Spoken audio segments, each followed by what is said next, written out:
So what, James? What's your name? Full name? James Votaw. When were you born? April 4th, 1985. April 4th, 1985. Where? In Compton, California. In Compton. Oh dang. Born and raised in Compton. Yeah. So you grew up in Long Beach?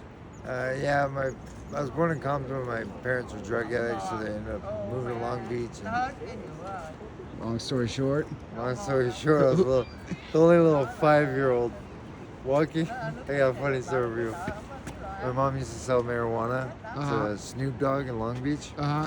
And when I walked out of my apartment one day, there were some OGs outside smoking weed. Uh-huh. And like, little boy, go inside, it's dangerous out there. I was like, you damn right it's dangerous. I'm out of OGs. I'm like, little boy, it's scary out there. I was like, you're damn right I am, you better get out of here. I don't care. My name is James Votaw. And then you know what happened? Uh, Snoop Dogg walked out of my apartment from buying weed from my mom, and the OGs were like, do you know what that is? Do you know what that is? I'm like, yeah, that's Snoop Dogg. And Snoop Dogg's like, hey, little homie, tell your mom that was fire. I was like, Jesus. no problem. And the OGs are like, can you introduce us? I was like, nah, he's my homeboy. It's dangerous. all right. Interesting story. So then what happened? You joined the Marine Corps. Actually, let's go backtrack. You were a pretty good little cheerleader, weren't you?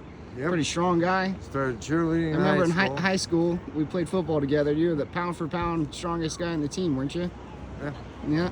And then you did some pretty good stuff with cheerleading, Cheerleading, and I did wrestling. like national competition type stuff. Yeah, right? I was national champion. And then in college too.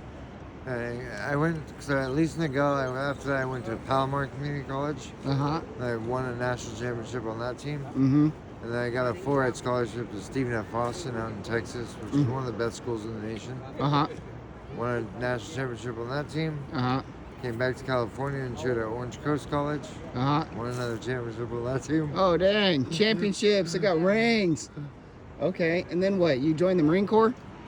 And then I was like, I need to do something a little more manly. Oh I gosh. was like, what's a little more manly than being a cheerleader? Need to test my manhood. I'll become a Marine Corps. And then I got promoted to do the enhanced marksmanship course. Uh-huh. Where's that picture? That picture Yeah. was actually me in Cuba doing the overwatch of the American colonel and the Cuban general at the top secret base meeting. Marksman. Yeah, so Yeah. that's me the cover of my book. Nice. Cool. And then what? You get kicked out of the Marine Corps, huh? Yeah, because I was a squad leader and I was pushing my squad really hard, and I had a hiatal hernia. And then my surgeon, Dr. Schaff, did Nissen fundoplication, where they take the hernia, wrap it around your esophagus, Uh-huh. and they stitch it really tight.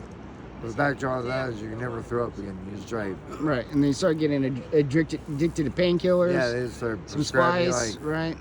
So you get or whatever. You had some spice in the car. You get kicked out, right? Yep.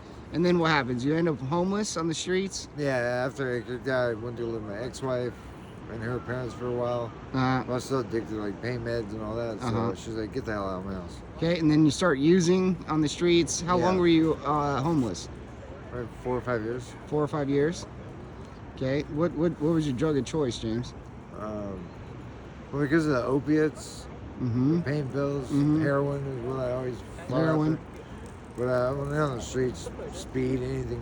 Whatever you can get your hands on. Yeah, How many times were you arrested? probably 7 or 8.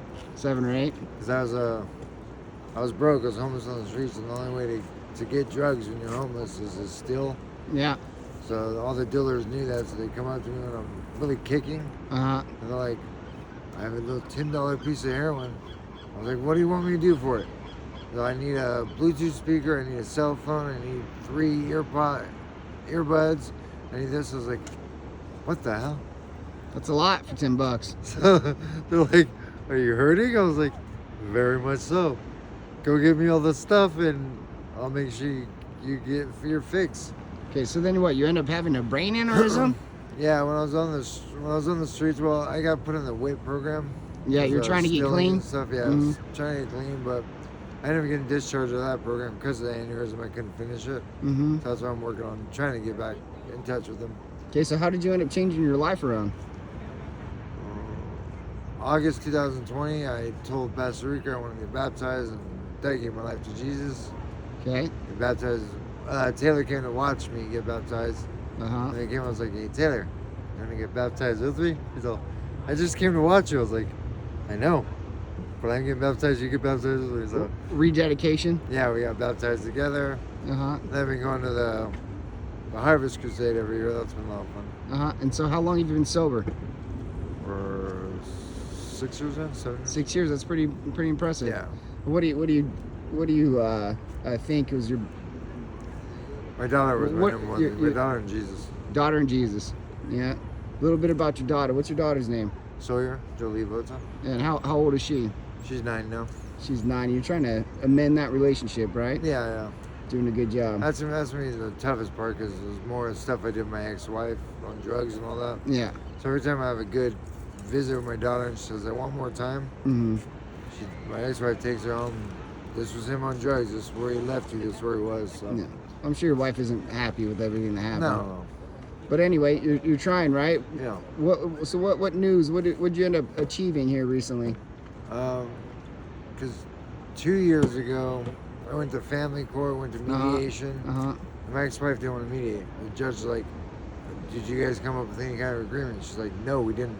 Yeah. And the family court judge was like, Cassie Valentine, I'm a family court judge, not a mediation judge. Come up with an agreement or I'm going to issue an order for your ex-husband to be back in your daughter's life. So she came up with an agreement with her lawyer, 1 hour visit a month and then 2 video calls a month. Hmm. And that's been going good the last year, but I want more time with my daughter, Yeah. obviously. Yeah, no, I get it. And it's tough because my daughter doesn't know where I was. That's right. She doesn't know I was in the hospital fighting for my life with a brain aneurysm. Now, you want to show people that? I know you're not proud of it, but I don't care. the scars. How many brain surgeries have you had, James? Come up a little bit. Look at this. Just look at me. Look at the side, the divot. I think 5 so far. VP shunt surgeries are pretty major. Yeah, it looks pretty major. AVM brain aneurysm, which is a lot of people don't survive that. Yeah. So what did you end up achieving here recently? What'd you finally get? A good Franco, no. So I started talking to a lawyer at the family. No, I'm not talking about that. Oh, job. I got a job. Hey, Got my got a first paycheck. job. Hey, moving on up.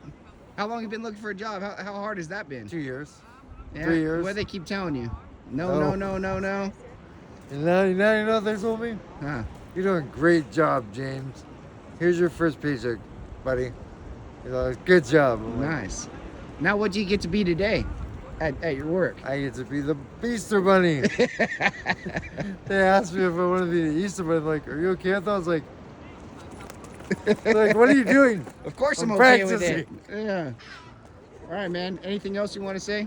As far as my daughter, because my ex-wife came up with the agreement, I just signed it to get back into my daughter's life. Uh-huh. The 1 hour, 1 visit a month. Mm-hmm. So I started working with a family law center attorney named Diamond Tran. And I've been sitting her everything. She was the one that got me the mediation and all that. Yeah. So now she's working on an agreement right now to get much more time with Sawyer. And That's that's my biggest fantastic. goal. So Well, I'm sure once you start helping out with the finances, your ex-wife's gonna really appreciate that. yeah. Cool. Well, you're doing a lot of good work, James. Yeah. Anything else you want to say? Well, I appreciate all the help from my buddy Corey. He's helped me become a man again. Hey, you're always a man. All right. All right, just need a little push in a direction. Yep. All right, I don't know if this is gonna get us, but Oh, that's gonna get us. happy Easter. James and Corey. There you go. All right. Cool.